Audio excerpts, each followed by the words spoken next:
जो बच्चे क्लास 12 हिंदी विषय का पेपर 18 फरवरी को दे के आए हैं और उनका कोड नंबर 302 BL है, तो अपना आंसर मिला लें कि कौन सा क्वेश्चन उन्होंने बोर्ड एग्जाम में गलत किया था और कौन सा क्वेश्चन बोर्ड एग्जाम में सही किया था और उनका कितना नंबर आएगा बोर्ड एग्जाम में। ठीक है, तो खंड क बहुविकल्पी प्रश्न से भारतेंदु युगीन लेखक हैं तो किशोरी लाल गोस्वामी हैं। ठीक है, हिंदी का पहला पत्र है तो उत्तंद मार्तंड है। ठीक है, और तीसरा है रामचंद्र शुक्ल लिखित कहानी है तो 11 वर्ष का समय। जो क्वेश्चन आपने गलत किया है उसको कमेंट बॉक्स में आप जरूर बताइएगा।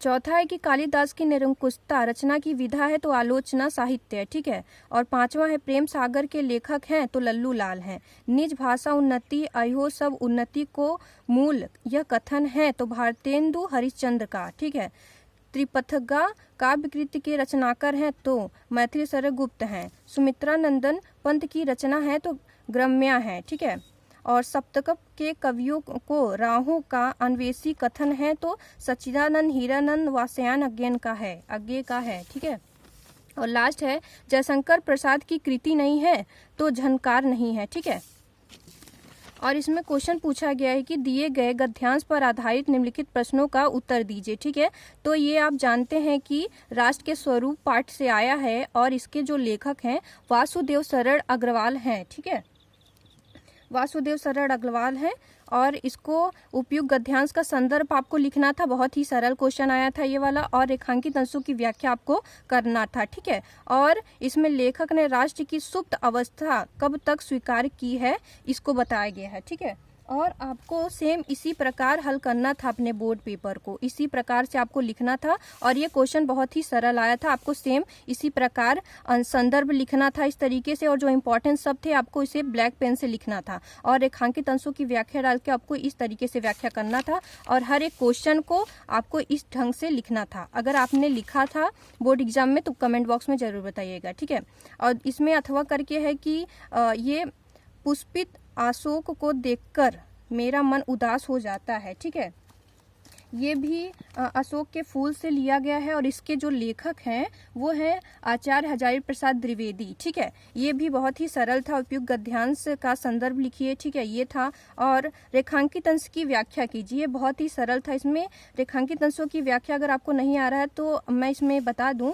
इसमें बताया गया है कि प्रस्तुत अंश में लेखक अपनी उदासीन का कारण स्पष्ट करते हुए कहता है कि वह इसलिए उदास नहीं है कि ये अशोक के फूल की सुंदरता से उसे ईर्ष्या हो रही है तथा उसे अशोक के फूल की अभाग्य मानने में सुख अनुभूति होती है। लेखक का कहना है कि कुछ लोगों को सुंदर वस्तुओं को दुर्भाग्यशाली बनाने में आनंद मिलता है। ऐसे लोग बहुत दूर तक देखने वाली गहन दृष्टि देखते हैं, वे बहुत आगे तक विचार करते हैं। अशोक के प्रति गहन दृष्टि न होने के बावजूद भी अशोक के फूलों को देखकर लेखक का मन उदास हो जाता है। इस तरीके से आपको रेखांकित अंशों की व्याख्या करना था और सेम आपको इसी प्रकार से लिखना था। पहले प्रश्नोत्तर संख्या डालना था और उसके बाद आपको ये स्टार्टिंग का जो गद्यांश दिए गए उसको लिखना था। उसके बाद संदर्भ आपको डालना था और जो इंपॉर्टेंट शब्द हो आपको ब्लैक पेन से लिखना था और रेखांकित अंशों की व्याख्या डाल के आपको रेखांकित अंश की व्याख्या करना था और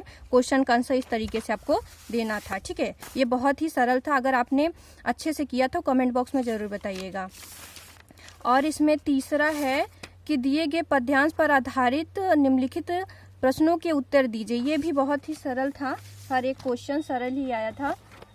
जिसमें ये अथवा करके ये महादेवी वर्मा का है और महादेवी वर्मा द्वारा लिखा गया है ये, और संध्या गीत से लिया गया है ये क्वेश्चन। उपयुक्त पद्यांश का संदर्भ आपको लिखना था।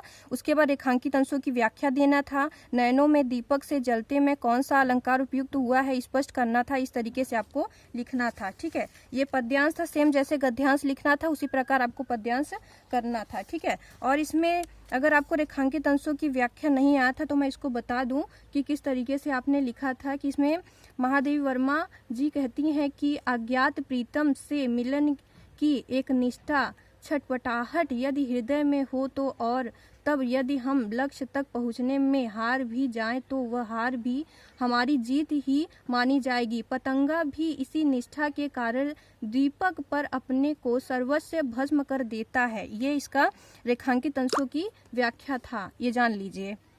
इस तरीके से आपको करना था। उसके बाद आपको पांचवा था, निम्नलिखित में से किसी एक लेखक का साहित्य परिचय देते हुए उनकी प्रमुख रचनाओं का उल्लेख कीजिए। ठीक है, जैसे ये भी सरल थे, वासुदेव शरण अग्रवाल और कन्हैया लाल मिश्र प्रभाकर, प्रोजी सुंदर रेड्डी और डॉक्टर APJ अब्दुल कलाम का आपको देना था। ठीक है, उसके बाद इसमें ख है कि निम्नलिखित में से किसी एक कवि का साहित्य परिचय देते हुए उनकी प्रमुख रचनाओं का उल्लेख कीजिए। ठीक है, इसमें साहित्य परिचय देना था। साहित्य परिचय दे दीजिए, या आपको इसमें सबसे सरल मैंने बताया था अपने वीडियो में, जैसे जयशंकर प्रसाद का आपको अगर याद होगा तो आपको इस तरीके से सेम लिखना था। आप अगर इस तरीके से लिखे होंगे तो 100% आपको 5 में से 5 नंबर पूरे मिलेंगे।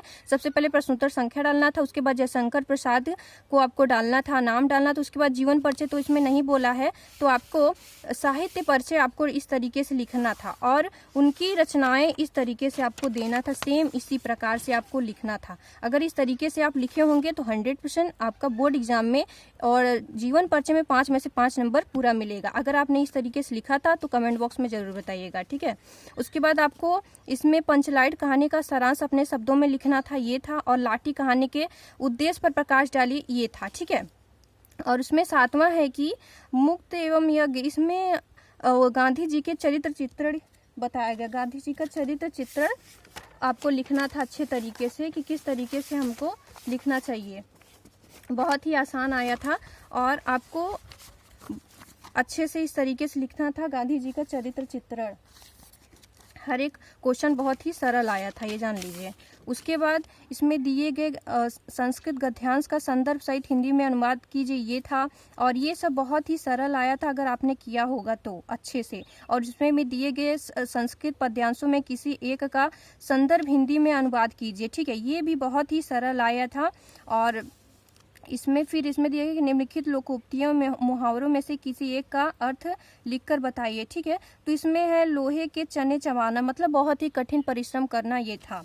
ठीक है, उसके बाद अपठित गद्यांश पर आधारित निम्नलिखित प्रश्नों के उत्तर दीजिए। आपको जो ये अपठित है इसमें से आपको क्वेश्चन ढूंढ के लिखना था। ठीक है, उसके बाद इसमें 11 है कि निम्नलिखित शब्द युग्म का सही अर्थ चयन करके लिखिए। ठीक है, तो इसमें है भवन और भुवन का अर्थ होगा घर और संसार। ठीक है, अम्बु और अम्ब और अम्बु का होगा माता पिता। निम्नलिखित शब्दों में से किसी एक शब्द के 2 अर्थ लिखिए। ठीक है, एक शब्द का 2 अर्थ, तो इसमें नीरज का मान लीजिए कमल और मोती। ठीक है, निम्नलिखित वाक्यांशों के लिए एक सही शब्द चुनकर लिखिए। ठीक है, तो एक सही शब्द चुन के, तो कम बोलने वाला होगा मितभाषी। ठीक है, जिसका कोई रक्षक ना हो तो अनाथ होता है। ठीक है, निम्नलिखित में से किसी 2 वाक्यांशों का शुद्ध करके लिखिए। तो इसमें जैसे हो गया, पहला हो गया आज मेरा बड़ा भाई आ गया, इसका सही अर्थ होगा आज मेरे बड़े भाई आए हैं। ठीक है, और ये हो गया मैं अभी खाना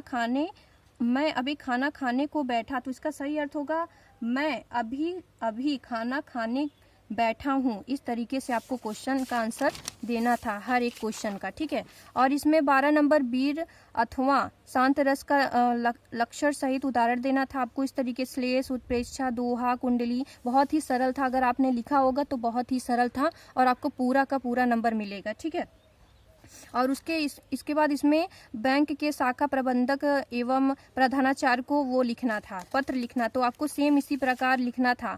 आज जैसे कोई भी पूछा गया हो पत्र लिखना, तो आपको मॉडल इसी तरीके से आपको स्टार्ट करना था और लास्ट में इस तरीके से अंत करना था। इसी तरीके से सेम आपको लिखना था। अगर आपने लिखा होगा तो आपको 100% पूरे के पूरे मार्क्स जरूर मिलेंगे। ठीक है, और उसके बाद इसमें निम्नलिखित विषयों में से किसी एक विषय का अपनी भाषा शैली में निबंध लिखे। ठीक है, तो पर्यावरण संरक्षण, आतंकवाद की समस्या और समाधान, अंतरिक्ष में भारत के बढ़ते कदम, वृक्षारोपण एवं वन संरक्षण, साहित्य और समाज। ठीक है, इस तरीके से लिखना था। इसका मैंने वीडियो डाला था, अगर आपने देखा होगा अच्छे से तो आपने लिखा होगा। और पर्यावरण संरक्षण तो बहुत ही आसान था, और मैंने इसका ट्रिक भी बताया था कि आपको निबंध, अगर आप भूल गए हैं उसका हेडिंग, तो आपको किस तरीके से लिखना है निबंध, इसका मैंने शॉर्ट ट्रिक बताया था। अगर आपने नहीं देखा होगा तो आप फिर से देख लीजिए, आपको काम आएगा आगे चल के। ठीक है, अगर इस तरीके से आपने बोर्ड एग्जाम में लिखा होगा इस तरीके से क्वेश्चन, तो 100% आपको पूरे के पूरे मार्क्स मिलेंगे। अगर आपने कहीं गलत किया है तो कमेंट बॉक्स में जरूर बताइएगा। ठीक है, धन्यवाद।